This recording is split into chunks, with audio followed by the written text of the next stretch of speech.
They say a game is often won and lost in the mind, and the same is true with surfing. A session can be epic or terrible before you have even entered the water. The way a surfer focuses their thoughts, their attitude, and their level of confidence all has a huge impact on the level of enjoyment and stoke that a surfer will feel every time they paddle out.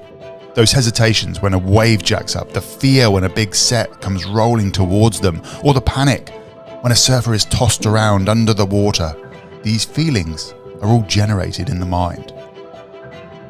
Understanding the mind and the power that it has over a surfer's ability both in and out of the water is a game changer and one of the critical elements of surfing success.